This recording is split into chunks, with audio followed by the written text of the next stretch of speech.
This is Chapter 11, The Spooky Mistake. This is a test because I've not done this before. Chiding herself for having been duped, Nancy struggled furiously to get away from her captor.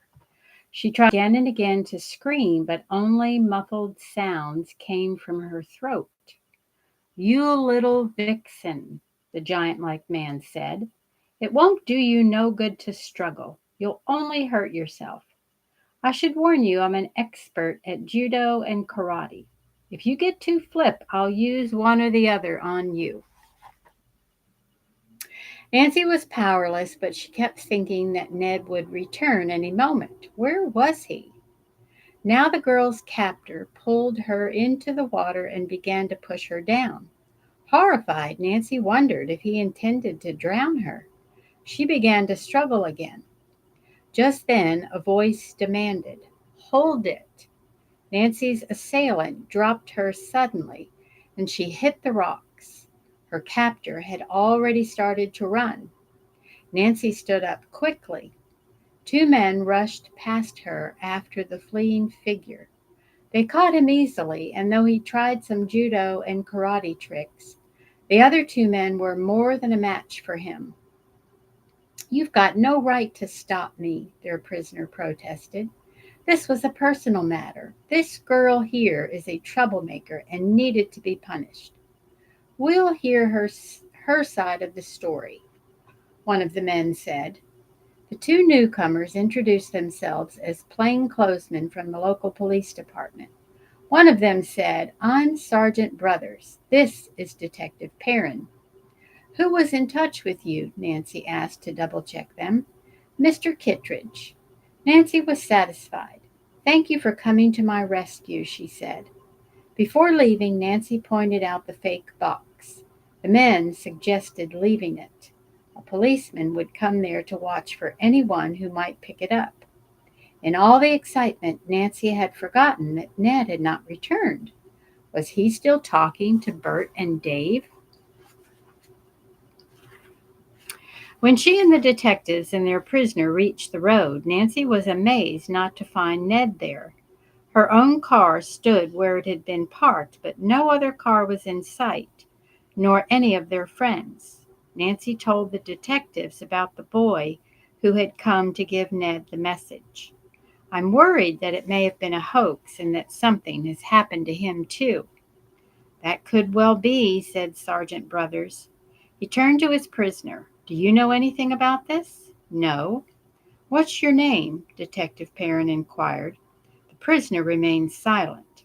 The detective searched him, but he carried no identification. "Have you anything to say for yourself?" Sergeant Brothers asked the man. "Just one thing. Ordinarily, I don't work for nobody doing this kind of work.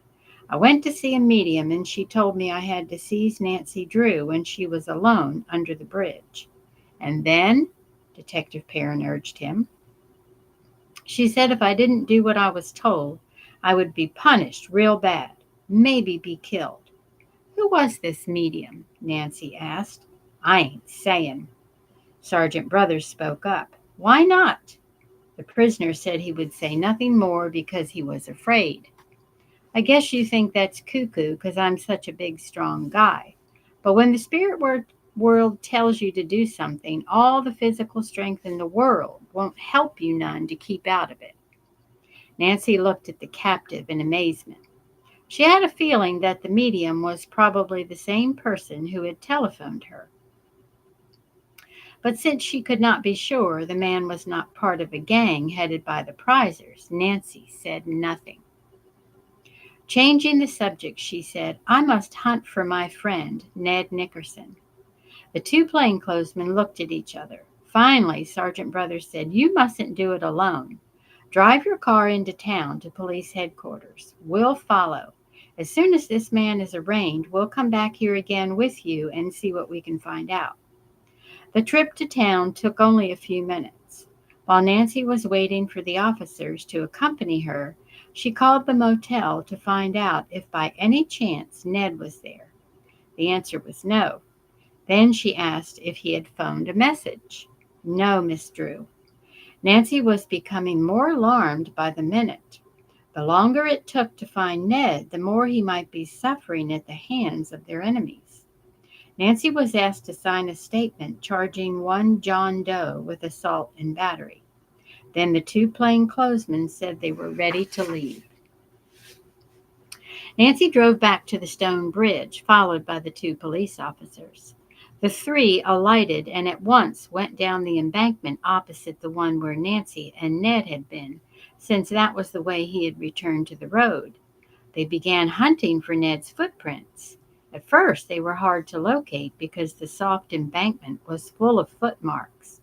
After a search, Nancy was able to spot some ripple-soled shoe prints she was sure were Ned's.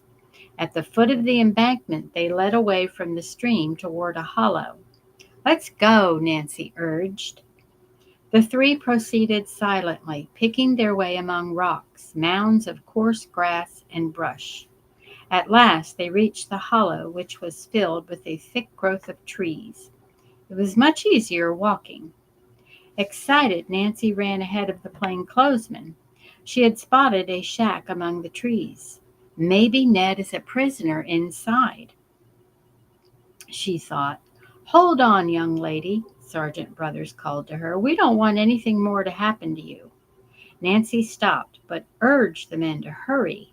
When they reached the cabin, the searchers found all the windows boarded up. Tall grass indicated that no one had lived there for some time, or if someone had, he was not using it as a permanent home. The two detectives searched all around the place. They could not trace the footprints any farther. "I'm so fearful Ned may be a prisoner in there," Nancy said. "Would it be all right to look inside?" The detectives agreed to unboard one of the windows. Using sharp-pointed stones, they managed to pry the wood loose. Sunlight streamed in through the window. Nancy stood on tiptoe, then gave a gasp. A motionless figure lay on the floor, his back to the onlookers. He wore a white shirt and dark trousers, as Ned had. The head was partially covered with a scarf. Nancy's heart was thumping, but she managed to say, "Oh, please break in. We must find out who that is." The detectives worked on the window until they had it open. As Sergeant Brothers climbed inside, Nancy held her breath. The detective walked over to the figure, knelt down, then burst into laughter. "It's a dummy," he exclaimed.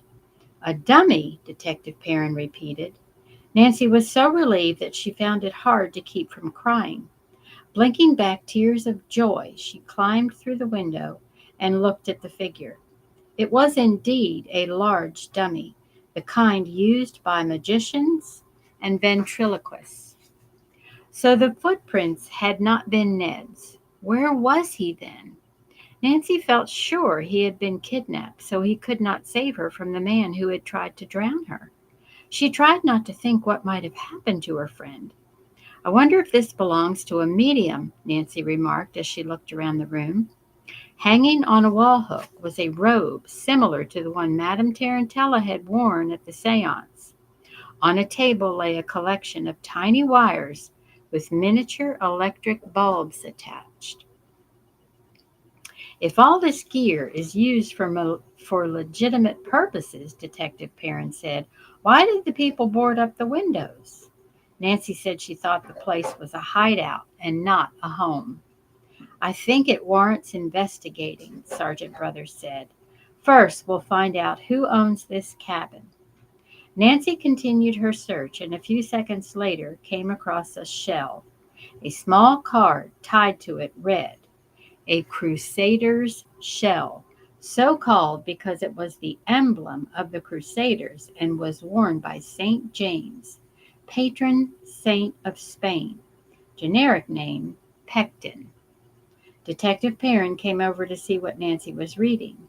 "That's a beautiful specimen," he said. "My wife has a set of those scallop shells. She uses them to serve salads in and sometimes cream dishes." Nancy inspected the shell closely. At first, it seemed to contain nothing of special significance. Then she discovered that two tiny initials had been carved into one of the scallops. They were M.T. Madame Tarantella, Nancy said to herself.